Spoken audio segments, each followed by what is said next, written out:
My name is Tillie.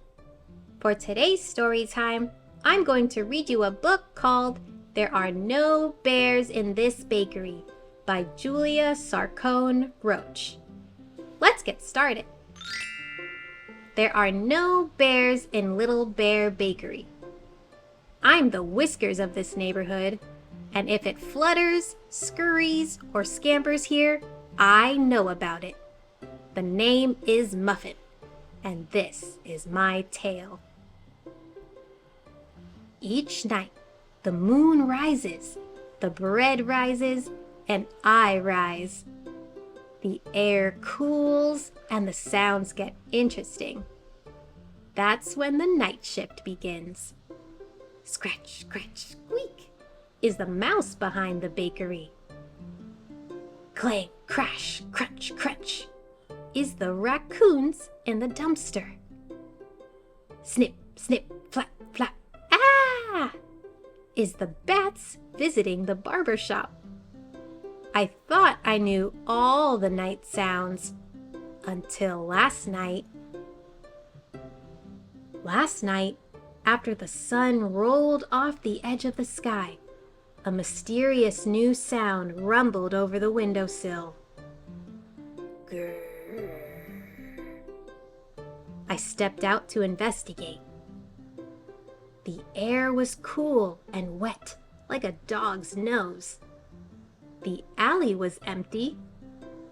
No mouse, no raccoon, not even a bat. The bakery's back window was open, like a crooked smile. Grrr. I slipped into the darkness, like icing melting down a hot cake. Inside, I listened for clues. Maybe it was a mouse. Mice love sprinkles. Grrr. And that's when I saw it. It was the biggest mouse I had ever seen. Grrr. Actually, it was the smallest bear I'd ever seen. I was surprised. The bear was surprised. My tail was the most surprised. Grrr! Grrr rumbled from the bear's belly. Up close, the bear smelled like old socks, cinnamon, and adventure. The problem was clear, and I was on the case. The rumbling grew softer and softer until... burp! For a moment, everything was quiet. Too quiet. I heard snuffling sounds behind me. I had a tail. My tail had a tail. There was something in the darkness. The darkness had eyes, and they were looking at me. My whiskers trembled. My paws shook. Grrr! It was an enormous bear. It smelled like the dumpster on a hot day and rumbled louder than the vacuum cleaner. Suddenly, it was lights out. Everything went dark and I couldn't move. I was smooshed like a muffin between the couch cushions. I was in the middle of a giant bear hug. It was warm, like a bath mat in the sunshine. It smelled like that bath mat needed a bath. There was a low rumble from somewhere in the fur.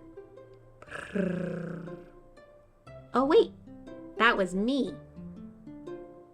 It turns out big bears like sprinkles too.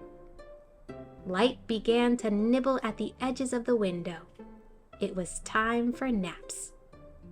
Even my shadow was sleepy. I made sure the bears got on their way safely.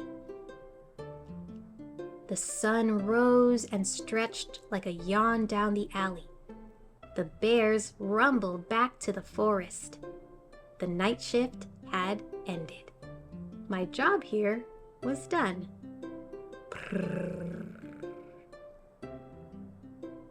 So that's it. Another case closed by Muffin. No bears in Little Bear Bakery. Not anymore. I took care of them. It was a messy job, but I handled it. Now it's time for a nap. By the way, we're out of donuts. The end. Thanks for reading today's story with me, friends. I'll see you next time. Bye!